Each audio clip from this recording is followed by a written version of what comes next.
something really good, a hot topic in the news this week. He's been charged with crime. This is a show where I try to educate real stories.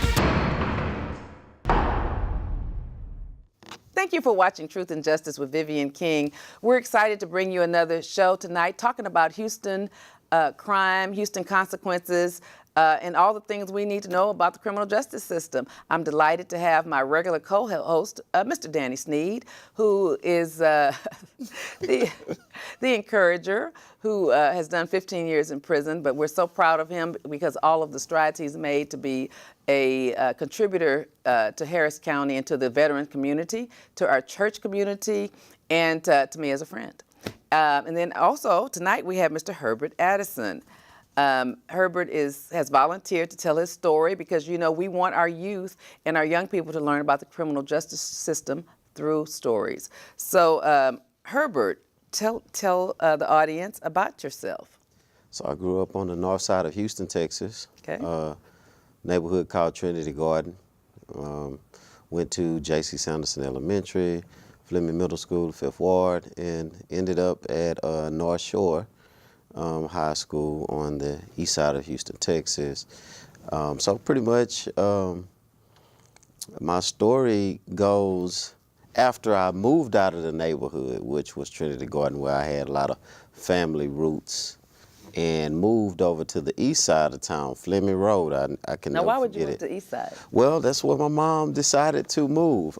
Actually, it was better because we went from the shotgun house with the box fan in the window I know that's and the right. heater, the gas heater burning my thighs as I back up to it, to central air and heat. I know that's right. In a clean apartment without the wood floors. I mean, Like the Jeffersons. yeah, we You had moved carpet, you know, but what I didn't realize it was a high crime area. Wow. At that time in the 90s, Federal Road, it ended up getting the name FedEx because, Wow. you know, the feds was always over there and the jump out boys was always jumping out. And me coming from the north side of town and going out as a 12-year-old kid, you know, we done left my father and it's just my mother and my 3 brothers. And these guys, I met guys as I was going out and they was like, where you from? That's the slang. Where you from? I'm like, oh, grew up on the north side, Trinity Garden. And they like, oh, yeah, you a little G. Come on, we gonna show you what's up. And from that moment on, that's pretty much started my life of crime, you know. Is that in middle school? Yeah, middle school. I actually left Fleming Middle School and went to Highland Middle School over there on the east side of town in Pleasantville at the time. And man, that's when it all began. Started smoking weed at 12. Wow. You know, and, you know, selling drugs at 12. It was so easy to do because, you know, you had guys giving it to you and you made a little money, you know, so it was something. I started out first thing, I guess, was a test. Me and my brothers was stealing Dickies out of the Fiesta store. Went to juvenile at that age. I was probably about 12 and my brother Now, was what like number 11. are you? Are you the oldest brother? I'm the oldest. Yeah. So my brother, he followed me and we went and we were stealing Dickies for the neighborhood drug dealers. And we eventually got caught and we went to juvenile a couple of times. At that time, you know, your mom could just come pick you up. Right. It's a lot different now. So we did that, and even one time we ran away from juvenile, and they didn't even come get us. You know, they just They just let you go. They was just kind of like whatever. Was that on West Dallas or Chimney Rock? That was Chimney Rock. We left from Chimney Rock and walked all the way back to the east side from Chimney Rock. Wow. Yeah. What was that, about 15 miles? Oh man, it was. Listen, that was a long night. That's a long. I don't know how y'all walked that far. That's a long way. We walked and we walked and we got there. Wow. It was very interesting because we always thought they was chasing us, but they wasn't even chasing us. So when you see car lights, you Yeah, we duck behind ducking, buildings, we running, we helicopter, you ducking. thinking- So from running and ducking and running and ducking, you know, we got there, Oh, you wow. know, by morning. They were on a great adventure. Yeah. Running from Juvie Hall. Been there, done Running. that. Yeah, so, and that kind of set the stage for the bigger stuff.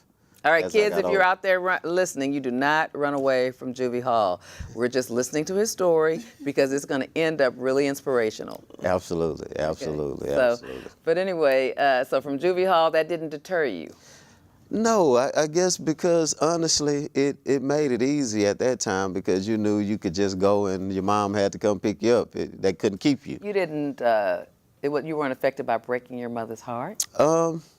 Honestly, I'll be honest, I didn't really care at the Oh time. my God. Was your mother the type to show emotion, like to cry or cuss you out, fuss at you, beat your no, butt? she wasn't a cusser. My mom, Oh, I it have wasn't to me say, then. It wasn't a mama like me. She huh? was a very nice lady. My mom is one of the sweetest ladies I know. I don't think I've ever met a lady Aw. as sweet as my mother. Oh, that's so sweet. Save my wife now, you know. But my mother, she was a Christian lady. All she would do is pray and pray and pray and have us pray and pray and pray and make us pray for hours and hours and hours and hours. And while she's praying down on her knees, and then as I got older, she would always say, "I'm just putting you in God's hand. I can't do anything else. You know, this is what you seem to want to do, so you're in God's hands." You know, and that's one of the worst things you could ever really hear. At the time, I didn't really take it as nothing. I mean, I enjoyed the life I led, you know. And I'm not going to front and say, oh, yeah, now that I'm saved and everything, I'm not going to say I didn't enjoy it. The Bible talks about the pleasures of sin. That means that you like it. Fun. It's fun, you know, but you know it's not right, you know, and you have to get to a point in your life where you mature, and that's what ended up happening in my life, you know. So after Juvie, running away, tell me what happened after that. Oh, I got deeper into the streets then, you know. I mean. So you and your little brother, the one right now? Yeah, me and my brother right under me, we both pretty much, you know. Were partners in crime? I mean, not partners in crime, because I didn't want him hanging with me. Okay. You know, I think he just saw a lot of the stuff I was doing and tried to imitate that. And at the time, I was older, 3 years older than he was, so I was like, nah, I don't want him hanging with me. But he was pretty much doing some of the same stuff I was doing.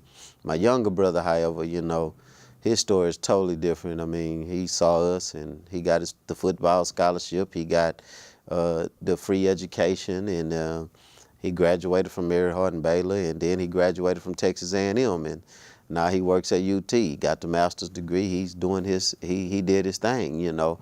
But That's boy number 3 or 4? That's 3. Okay. Number 3. And so after that, you know, pretty much I just went head first into it because I liked that life, you know. Wow. It was so how did you appealing. go? Did you ever quit school? Did you Yeah, graduate? so What'd you do? 12th grade, North Shore High School, I am selling weed at this time, you know. Who are your main customers? All kinds of people, old people, young people, homeless people, everybody. Anybody to buy from? Anybody who was But going to it's buy. weed, not cocaine. So at this time, it was just weed. Okay. So I sold my first rock at 12 years old. And is then rock? I got What is rock? spooked. 'Cause So a rock is cocaine, but it's cooked up. It's cooked up, you know. The rock is different than the actual cocaine. Better So- known as crack cocaine. Crack cocaine. Okay, there you Yeah, go. so it's in the rock form versus a powder form. And I sold my first rock at 12. Now, what happened at 12 is there was a guy and he was hanging in the neighborhood with us. That was the first time I ever seen the Jump Out Boys. And so he was talking to this guy, and all of a sudden they start fighting.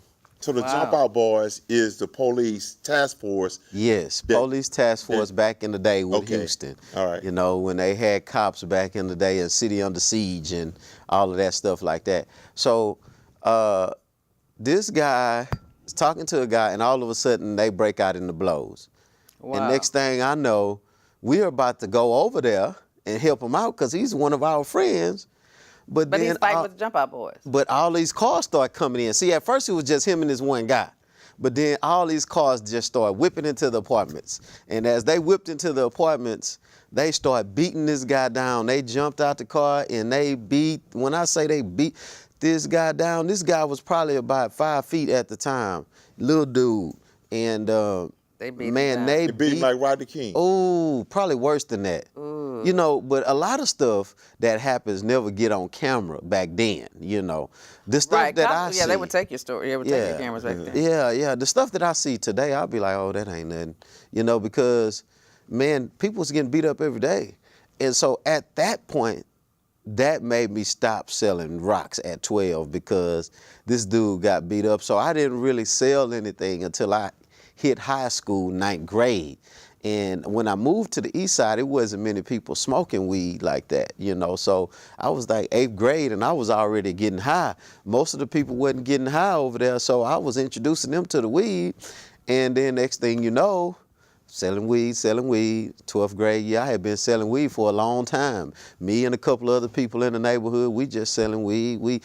My mom was gone from home, so my house was the smokehouse. So While she was Wow. at work. yeah, Where so was while she was at work, she was at work, and I stayed right across the street from the school, North Shore, right across the street. So I just leave school, and we get high. We have smokeouts at the house, and my customers come through. But the I'm house selling smelling it. like weed. Your mama didn't smell the weed in the house. You know, she Praying smelled for the him. She had to weed, pray for him. but at this point, I was out of control. Yeah, what can she do? You know, She she gotta pray wasn't for him. really, you know, at Your the mama really nice. yeah, she wouldn't, and literally, no lie, we used to have smokeouts every day.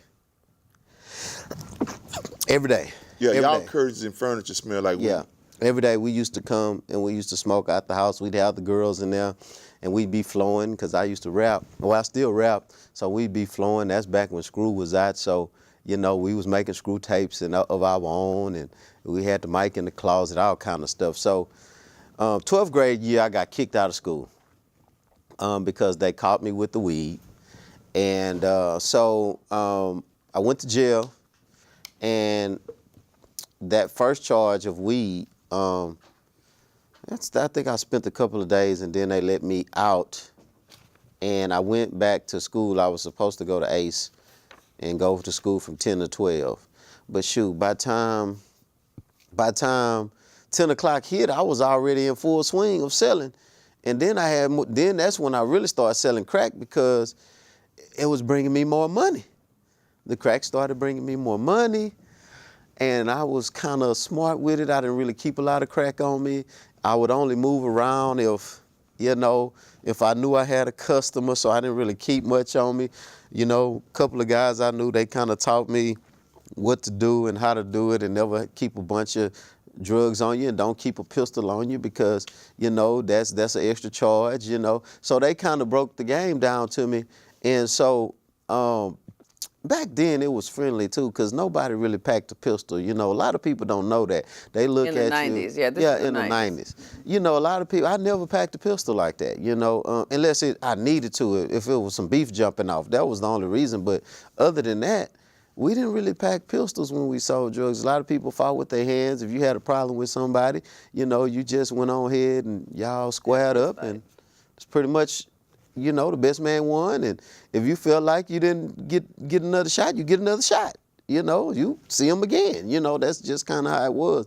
And, you know, after that, after I got kicked out of school, I just kind of went straight into the crack, and, you know, was just doing what I wanted to do with that. And Did you ever have any addiction problems? weed, I used to smoke weed, and I used to, drink that syrup, pop pills a little bit. And syrup is codeine. Codeine, yeah. How'd you get the codeine? Oh man, everybody had it. I mean, you had your spots. Were you people had breaking into pharmacies? No, well, I don't know how they got it. Well, okay, so people bust scripts. Hypothetically, how did they get it? People bust scripts. And what does that a mean? lot of times. Give us So bust scripts. when you bust a script, it's like they got people that come pick people up and they go to the doctor, and this is a special doctor who, he know what you're coming for. You pay your copay, he gonna give you and you go get your stuff. And He'll give you your medicine? yeah, he gonna give you your medicine, you gonna go get the pills, you gonna go get the drink, you gonna go get all the stuff that come in your little package. And the drug dealer's gonna get it. And then once he get the stuff, he resells the stuff, he pay you for going. And that's kind of how, now, mind you, this is the 90s, so I don't know what they doing today. It's the same I don't, thing they're doing to No, I think they cracked down on but yeah, it. they crack down. But they still, if they can, they still try to organize the brave to get it more in a van and to go do this. But of course, we know a lot of these doctors have been prosecuted or facing prosecution in Harris County for the pill mills that were going on. Absolutely. Right. So like I say, I hadn't been on that scene in years, man. I mean, it's 2018. I think the last time I ever even sold drugs was like 2000. Probably like 2000. So I've been Out of the game. Yeah, I've been so far removed from that, and I ended up getting deferred adjudication for a drug case that I had, and had possession of drugs. That's another whole long story about how a guy I knew kind of set me up with that, because he knew kind of what was happening and what was going on at the time that this all went on. But at the end of the day, I was still blessed because I wasn't caught with a lot of drugs. So I shouldn't have been caught with no drugs, to be honest with you, the way I moved. But this particular guy kind of knew what was going on, and he was like, nah, because when I leave that side of town, I would give him the rest of what I had. And he was like, nah, I'm good, man. You go ahead and take it. So I was kind of like, okay, well, I didn't really think of it at the time, but when they arrested me, it was very funny because when I was staying in Clear Lake, and I exited El Dorado Boulevard, and it was like a little barrier of police right there, and they had the records. And I had this little stash that I had my stuff in right up under the driver's seat. And man, the guy went straight and took the seat out. Wow. The record driver actually just came and pulled the seat out and went straight to it. So I kind of knew somebody had to tell them about The stash spot. The stash spot, so that was kind of, but the good part Did you was. wonder why a record driver would be going through your car and not a police officer? Well, here's the thing, the police were right there, But what did you get stopped for? But the wrecker But what did you get pulled the stopped seat. Well, they just pulled me over. I guess I had a light or something. They saying that I didn't change lanes or something. I don't know what it was at the time. It's been so long. But I guess the police didn't want to, do the work to get the seat out, because they took the actual whole seat out the car. He came and did something, pulled the seat out, and the police came in, and boom, there it was. You out of there. But I mean, it wasn't even a bunch of drugs though. So I think it was less than, I can't even remember, but it was I probably had maybe about 10 rocks at the time, and that wasn't really even, that was just for him to really go and do before I left. That wasn't even for me, So that's like $200 worth of dope. Yeah, so it's kind of like, but even less than that, honestly, when I'm giving it to him and just telling him. So whatever I would have left, I would give it to him and tell him, hey, whatever you give me off of that, that's cool, because we was just partners like that. And so he would just do whatever with it. Give you $80 or $60. It didn't even matter, because we was cool. This dude used to eat Thanksgiving dinner with us. So he used to go with my cousin, you know, so it wasn't even like, you know, we was kind of like, it was just like a thing where, okay, I'm good, so boom. Did you have money on you? I had some money on me, Did just the a police little take bit. that? They took that. They ain't let me keep none of that, you know. They ain't let me. I saw when I got there, I ain't had no money, you know. So at the end of the day, So you mean they took it? Did they turn it in? I'm Or not do sure you if they think it just turned. I don't think disappeared? they turned that money in, honestly. Cause I might have had about $5,000. I'm sure they didn't book. They didn't book You the never got $5,000 on my books. papers in the mail No, saying that no. Wow. we You know what I seized your got in the money, mail? You can try to petition to get your money back. You know what I saw? Somebody showed me where you can go search for money or something one time. I think I had like $97. I still ain't But that would been have through come the out of a bank process. account. Yeah. That wouldn't get from the police. Well, it said TDC, So that and means it that's the said money you had 90 on your books at TDC. I guess so. Right, but that's not I ain't the had no same. money in TDC, so I'm trying to Nobody figure out put what money that. on your books? No, nobody put no money on my Not book. you aware of. Well, it wasn't that when I was in there, Yeah. cause So I it would have says went to, TDC, I would have went to the store. Get that money, man. So you know, that's kind of. No, but I'm talking about the 5,000. What happened? Well, to I don't. That never showed up.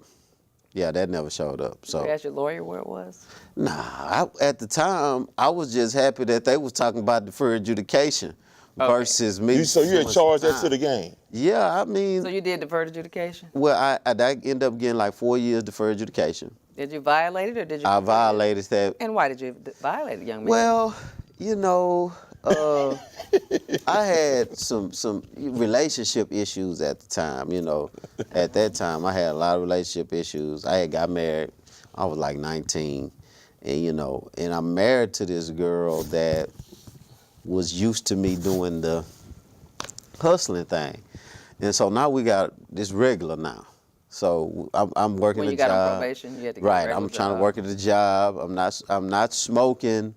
I'm not doing anything, and I was a totally different person, and she was a totally different person now. Was she a working person?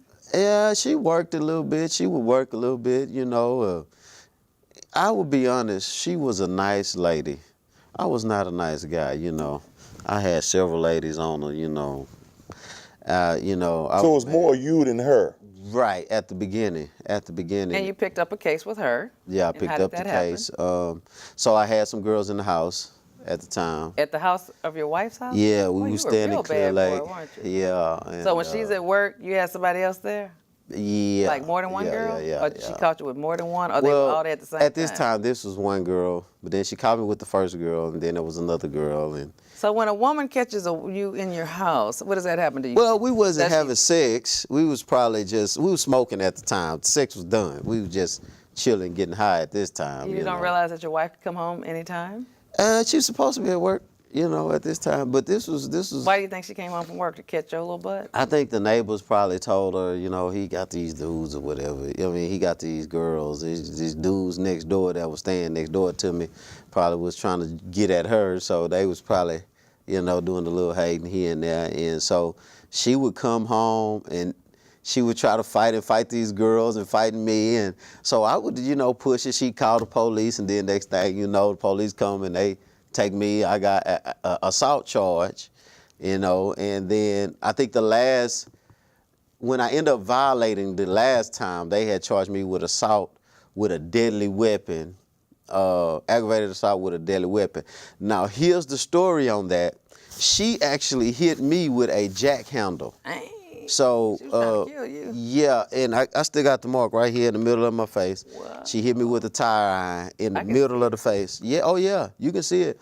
And so the police told me, well, we gotta take you to jail because you might kill her. So we gonna let the judge sort this out. So I'm bleeding, man. I'm bleeding like a hog, man. I mean, I'm bleeding. Wow. You know. And so they kept saying, you know, so I didn't think they were gonna charge me with the aggravated assault with a deadly weapon, because I didn't do anything. What Turns weapon? out.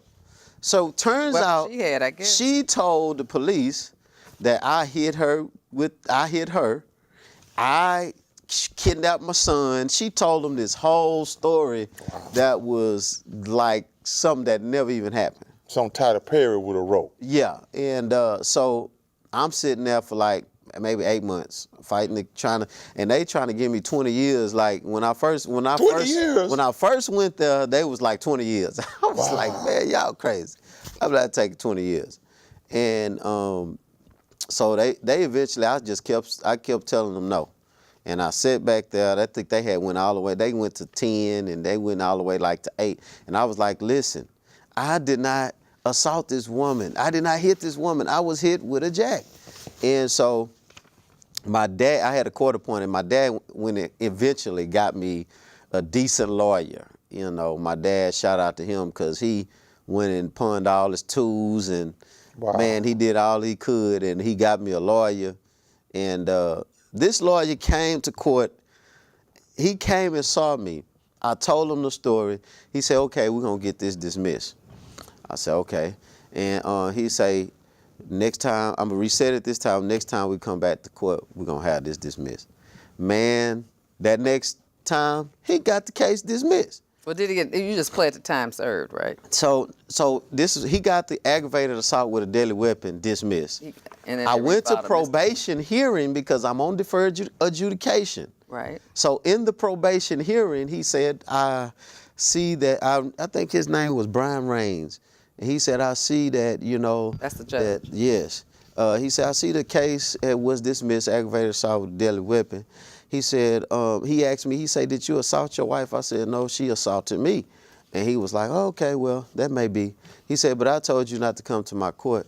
So by right, I can sentence you from 2 to 10 on your drug charge. So what I'm going to do is I'm going to give you 7 years TDC. Bam, slam the gavel down. That was it. Now, my lawyer told me I could have probably got time served and got out of jail. But here's I end up getting 7 years on the same drug case Dang. that I had in 2000. Well, that's the deal with deferred adjudication. So when someone gets deferred adjudication, you're not locked into the time. So if the range of punishment is from 2 to 20 or 2 to 10, then you can get from 2 to 10, 2 Yes. to 20. If you take straight probation and say you take 4 years probation on a straight conviction, they can't give you more than 4. Right.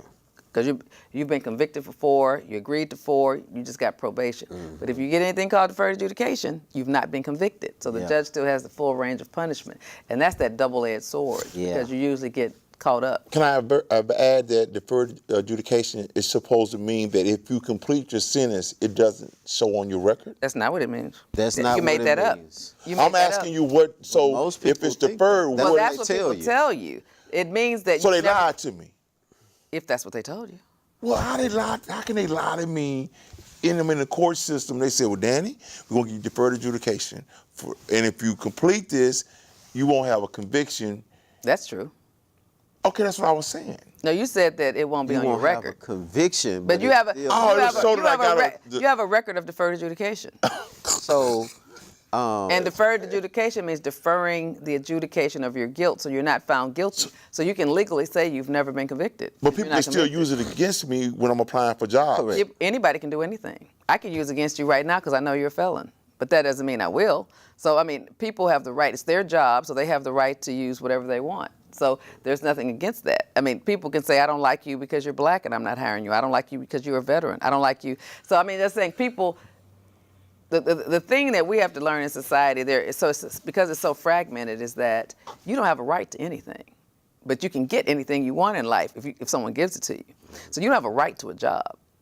So, that's the one thing you have to be clear about. You don't have a right for UPS to hire you. They can not like you for many reasons, and knowing that you've been handled by the police and accepted a probation might be a reason why they don't like you, but it's still not a conviction. well, I learned that the hard way because But a lot of lawyers will tell you that to get you to plead, because it's a legal fiction. So really, our legislators Legal should, fiction. The legislators should change it, because the legal fiction should be changed, because when they created it, it wasn't computers. So if you said you'd never been convicted, how could that be verified? You understand what I'm saying? But unless someone actually went to the courthouse and got a copy of the paperwork that said they deferred the adjudication of your guilt. And deferring it means you've never been found guilty. That's what it means.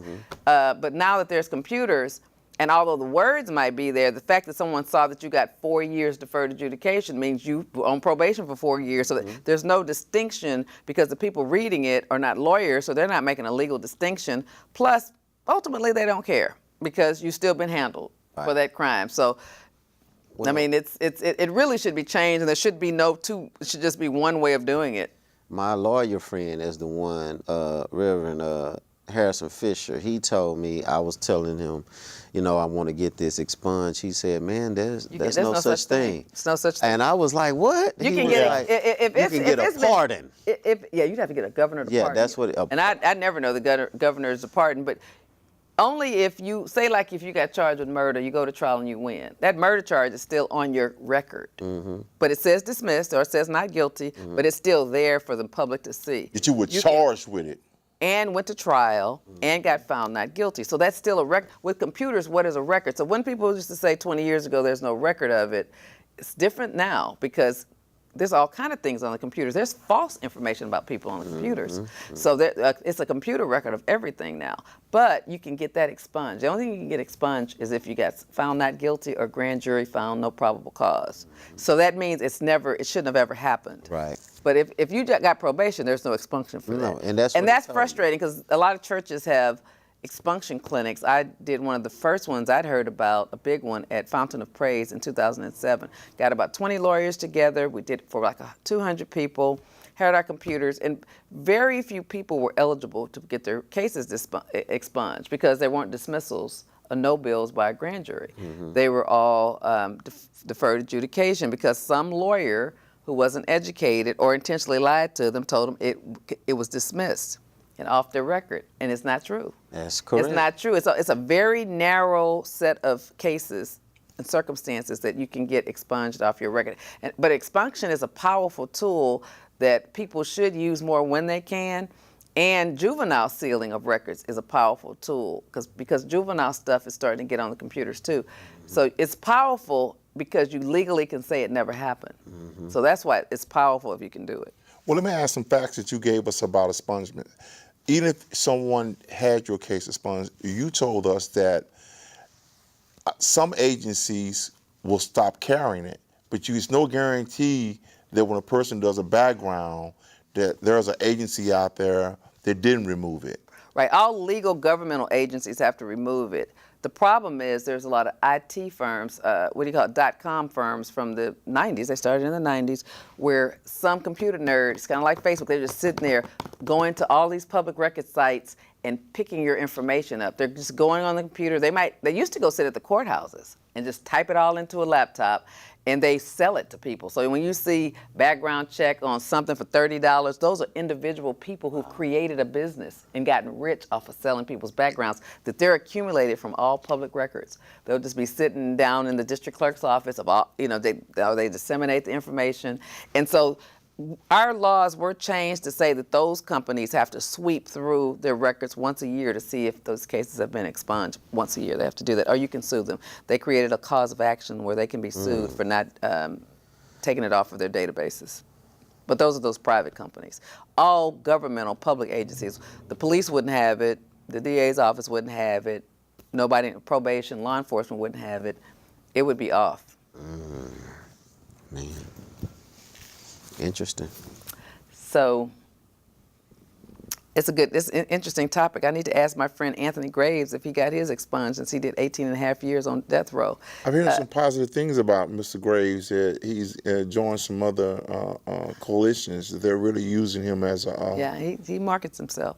He does a good job, but I never asked someone if they've been on death row and got exonerated as actual innocent. I bet he got his expunged. I've never actually looked it up. But he should apply for a pardon. His case wasn't. They don't have to. 'Cause once you get found actually innocent, you get paid for the years that I think they paid him I don't know this to be true, but it's in our laws. But I think they get paid like $80,000 a year for the 18 years, or $100,000 a year, or $50,000 a year. It might be 50 or 80. I don't know why 80. But he didn't get that, did he? Yeah, because he got found actually innocent. And how long did he stay on death row?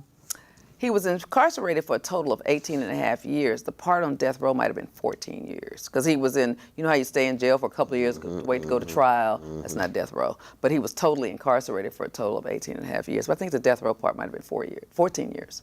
Wow.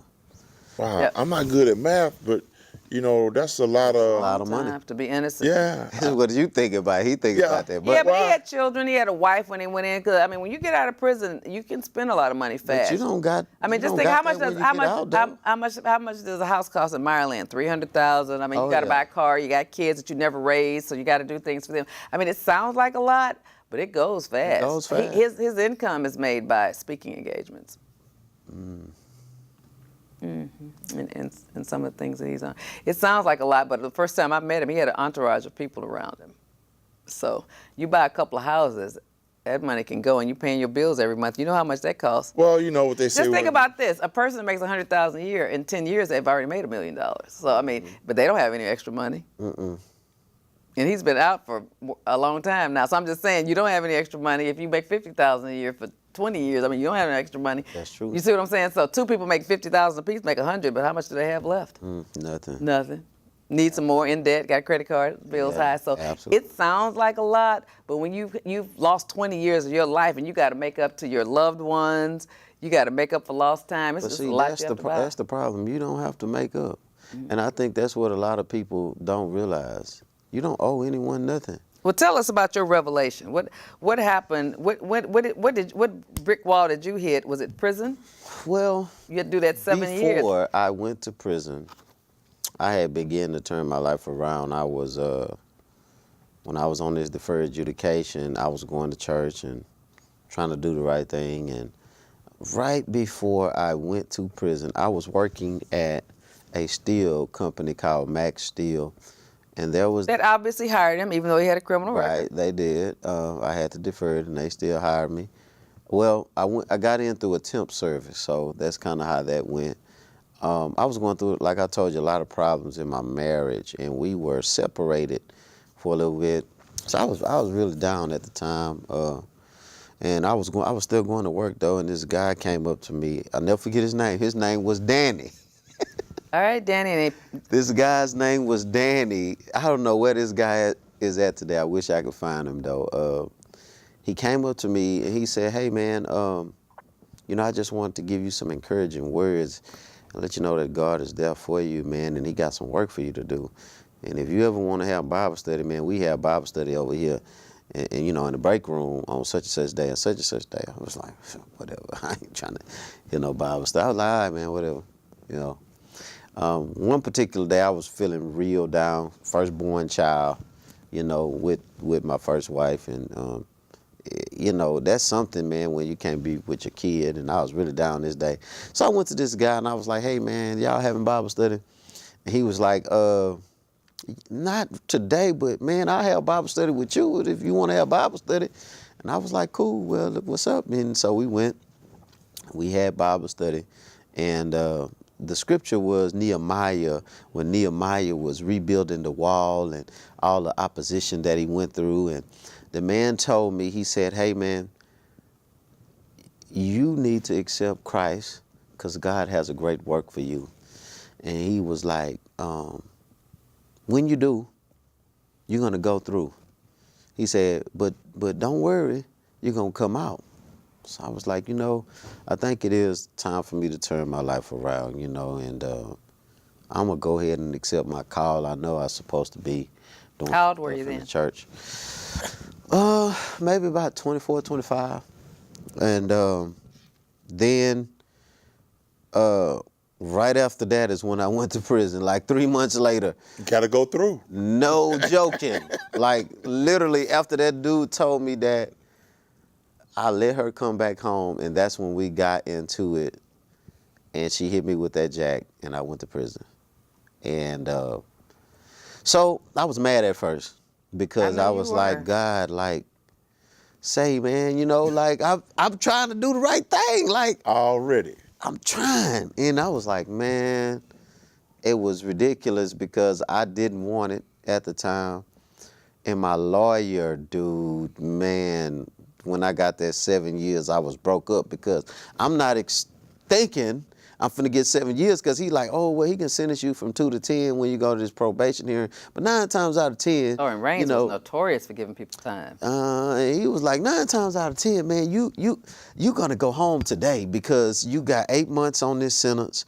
Your probation is pretty much done. I had 3 years, 6 months on the 4-year probation the day I went to jail.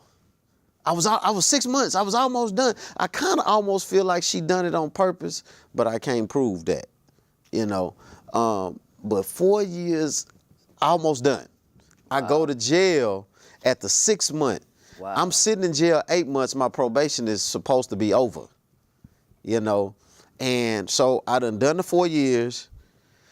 I done 8 months in jail. 8 to 10 months in jail. So when I left to go to TDC, I had 11 months with my good time or whatever. And so I had the 7 years, and my lawyer said this. He said, man, just think, God allowed you to get 7 years. That means new beginnings. God wants you to do something. He said, man, I don't know what it is about you, but it's something different about you. You know, usually I take these cases, and he said, man, and tell your dad, don't worry about the rest of the money. You know, man, I just believe you're going to do something great. And I was like, I was hearing him, but at the same time, I got to go to 7 years. You got to go do 7 years. And he told me, man, you might go do a turnaround. He said, honestly, you're going to see parole when you get there. As soon as you get there, you might make your first parole. And he, no lie, I got there with the 11 months on that 7-year sentence, non-aggravated charge. I think I was still on Garza East in processing, and I saw parole. And I went before them, and they denied me. And most people said it's because I was just getting there. I'd only been there maybe a month. So like with the 12 months, I saw them. The good thing is 10 more months, I saw parole again, and they let me go home. But within that time was a time for me to really get with God, you know. And I watched how God protected me in the prison. I did Garza East, Garza West, left there, went to Darrington for like a week, and then I left Darrington and went to the Wilds for a week. And went to all the rough places. But I wasn't really in rough spots because, you know, I was in a transfer. I was transferring, you know, so. But why are you transferring so much? I have no idea. That's how they do it. Because of the overcrowding, what they do is to keep the numbers, they just keep shifting people around because they don't have a place to put them. But I was there for only weeks. I was at Darrington 1 week, and then I was at the Wilds 1 week, and then I went to the Lockhart Work Release Facility, which was a facility where you work and you get paid, but you only get a little bit of your check. I think you got $75 or something, and then the rest go to your family if you got a family, and the rest go to the prison. That's good though. But you had to have a GED to work. I didn't have nothing, you know, because I done got kicked out of school. So when I got into prison, I met this old guy, and he came up to me, and he was like, man, you a decent fella. He said, so I'm going to tell you how to get out of here. I'm going to tell you how to make it. He said, stay out the TV. Don't play no dominoes. Don't play no basketball. Go to every time they go to church, you go to church. Get every bit of education you can get, and you'll be fine. You make parole. That was after I was kind of feeling down about not making a parole. And so I did that. I got in the GED program. I graduated out of the GED program as valedictorian of that particular prison. You know? Go Herbert. And after that, I actually got a chance to preach my first sermon right there at that Lockhart facility, and preaching to the prisoners, man, which was awesome worship service there, man. All this was within 10 months. Yeah. That's a lot in 10 months. Yeah. A lot in 10 months. Within 10 Well, I months. can tell you one thing, people in prison need prayer. There's Listen, a lot of violence and mayhem I going on. did not have one case in TDC. Did you? Yeah, no fights? No fights, no nothing. People cannot often believe that, but I didn't fight one time. I didn't get in any altercations. I just chilled out. I was reading Did my you know word. anybody there? I knew a few people I had met. So I met up Like with from some Houston? guys. Yeah, I met up with two brothers, Elwood and Jay. Those were my good friends when I was in the streets, man, and they really looked out for me because I ain't had no money on my books. So Your mama had other my kids mama to take was, she care of. ain't had no money like that, you know. She ain't had no money like, but what my mama did have, she had a lot of love. And prayer. I'ma tell you, I got a letter every week, Aw. sometimes two, from mama. She didn't play. She was gonna write them letters. Hey, I was getting letters from mama, and I'm sure that uplifted you. absolutely. And I had another young lady that would write me. Not your wife. And no. At this time, I ain't Done know with her. that. I ain't know the wife. Yeah, that was out. Yeah, she done hit me with You- Jack. I done went to everything. prison. Yeah, I ain't. You tryna out of hear- there. No, yeah, out of there. But you did have a baby with her, right? I did have a baby. Still with her. got the baby. I still got the. Yeah, you're right. I still got the baby. Let me tell him what I want to say. So this is a girl conversation. Shut up, boy. So you got the baby with her, but don't you want to write her and say, how's my baby doing? Well, I'm gonna tell you, my dad. I did that. So when I was in the county, I was calling my brother. I was calling my dad because I knew my brother was big and bad, and my brother can go over there and tell her, you gonna go get this boy and see this boy baby. And I know my dad was big and bad, and my dad could go over there, and my Yeah. dad could say, take that baby up there for that. My dad, I kept calling and telling my dad, say, man, y'all need to get my son up here. My dad say, listen here, let me tell you something, son. You don't have a son. You going to prison. Ooh, I know that hurt. So get out your feelings. You don't got no wife no more. You don't got no son no more. You need to focus on that prison time I know and that's make right. sure you come home. Right. That's all you need to focus on. Forget about the outside world. Wow. That's how you gonna make it. Wow. And at that point, real talk, I just forgot about it all because he was. Man up. And guess what? Because my mind was focused and I wasn't in emotions, I was able to accomplish all of that in 10 months. A lot of guys, they soak in depression when they first get there. I wasn't depressed. Listen, I went through all my depression in the county. By the time I got to TDC, my mind was focused on coming home. That was it. It wasn't nothing else for me other than coming home. So after you got out, So after that I was got what, out, about 2002, 2003? 2006 actually, I think. 2006, okay. 2006, because I went back in 2004, I believe. I think I got out in 2006, and I gets out with the GED. I gets out, and the first place I go is the church. You know, I had been with the Lord, man, in that cell, man, just reading that word. I think I read that Bible about 3 times, backwards and forwards. And man, just studying and talking to guys about the word and breaking down the word and, you know, standing on faith and telling them guys I'm getting ready to go. They was like, this dude is crazy. I'm like, nah, man, my time here it's short. Man, I got that FI1. They all knew the faith was for real. And I got that FI1. Now, I walked break up down out of what that FI1 place. is. So that means you leaving on the first thing smoking, in All other right, words. all right. Being released from Yes, prison, you've been parole. released on parole. I had the 5 years parole, did that with success. Got out. First thing I did, go to church. Then I got in school. I went to San Jack. Now, why did you do that? I wanted education. You know, I was always a smart guy. I just really, Didn't apply it. yeah, you know, I was always trying to be cool and fly, you know, and, you know, with the ladies. And, you know, that was, only thing for me back then was getting high and girls, nothing else.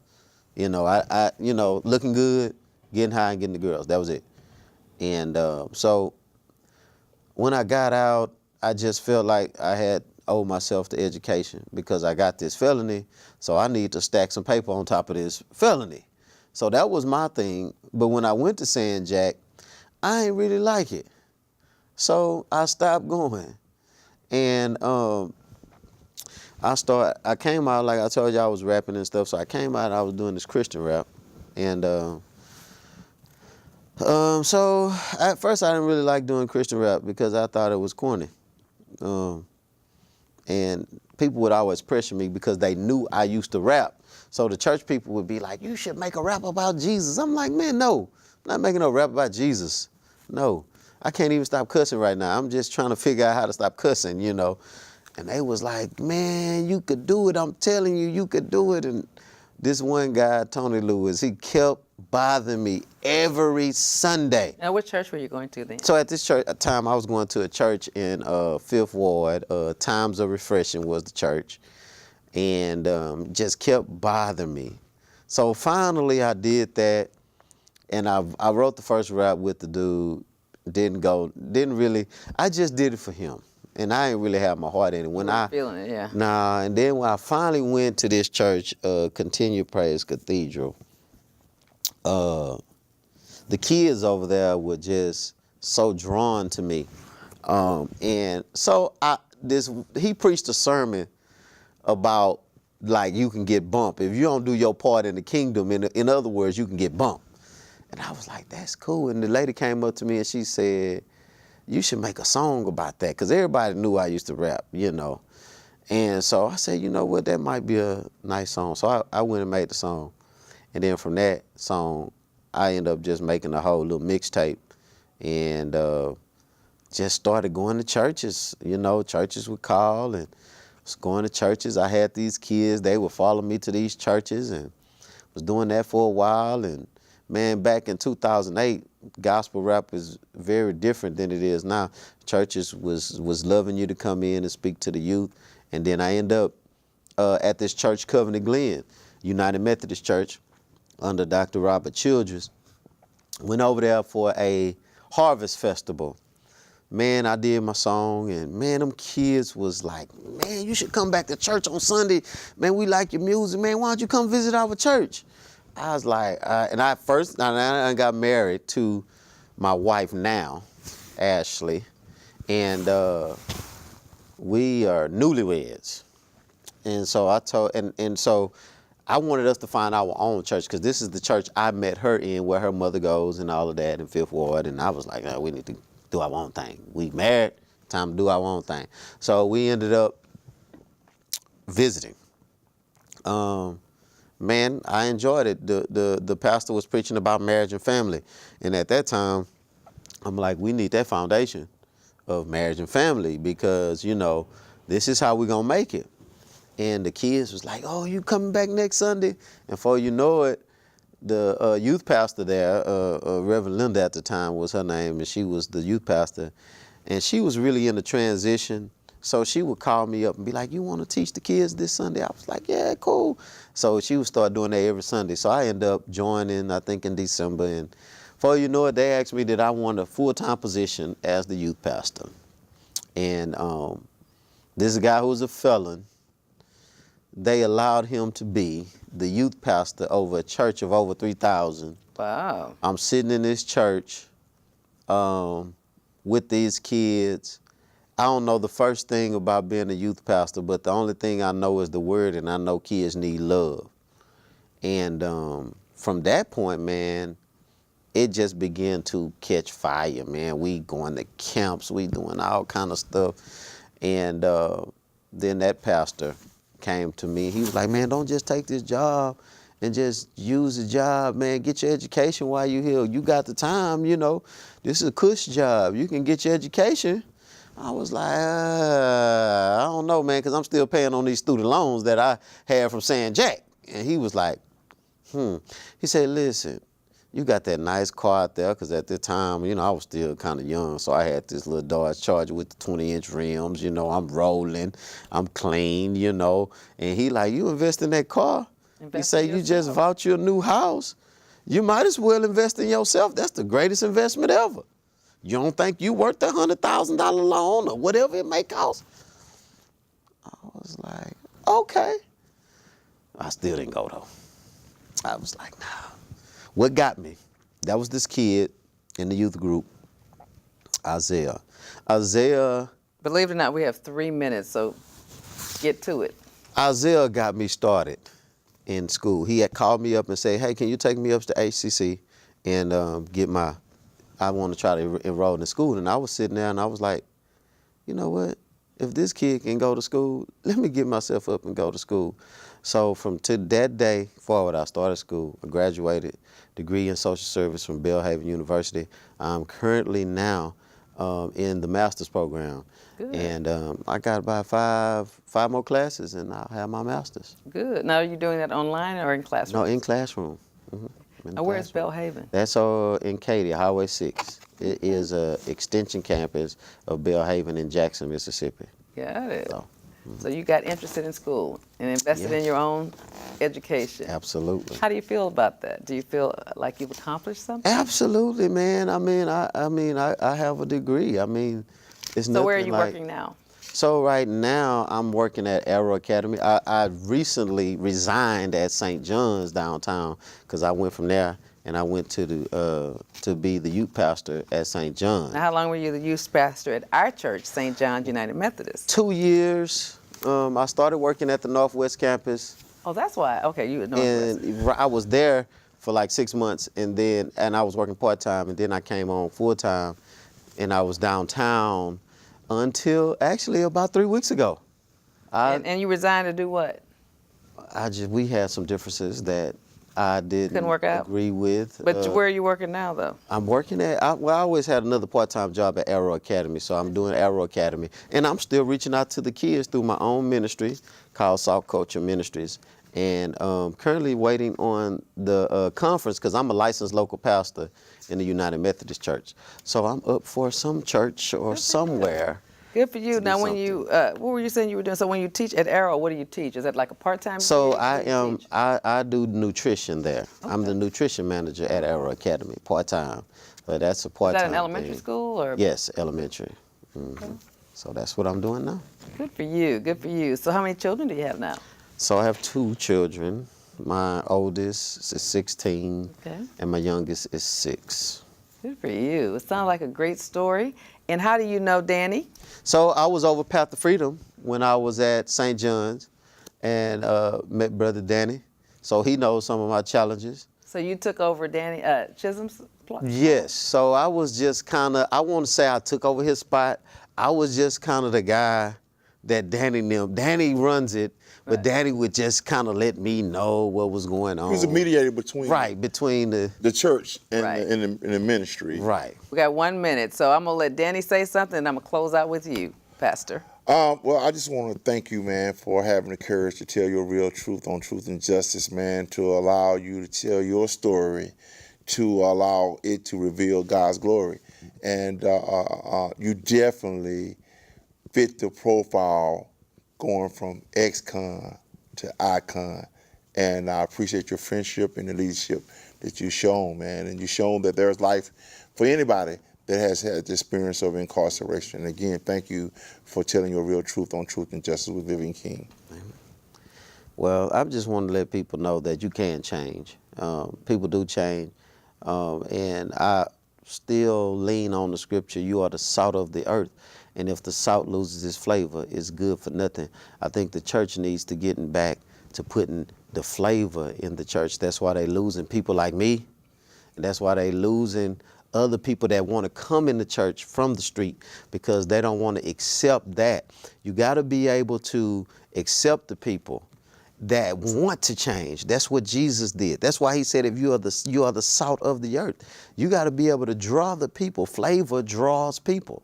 That's why you have to have that flavor, that drawing mechanism. And if we are to be the church, we are going to have to do much more than what we're doing today. All right, I'm getting the signal to wrap up. I just want to thank Danny, you for being a faithful participant in Truth and Justice and telling your truth to try to get justice. And thank you so much, Pastor, for coming in and telling your truth and sharing your story. It's going to be inspirational. It'll be on YouTube. I always get a lot of responses, so make sure you join my YouTube page, and you'll see responses about your about your confession. We appreciate your viewership. Hopefully, you've learned something from how a person can go from prison to the pulpit. Good night, and thank you for watching.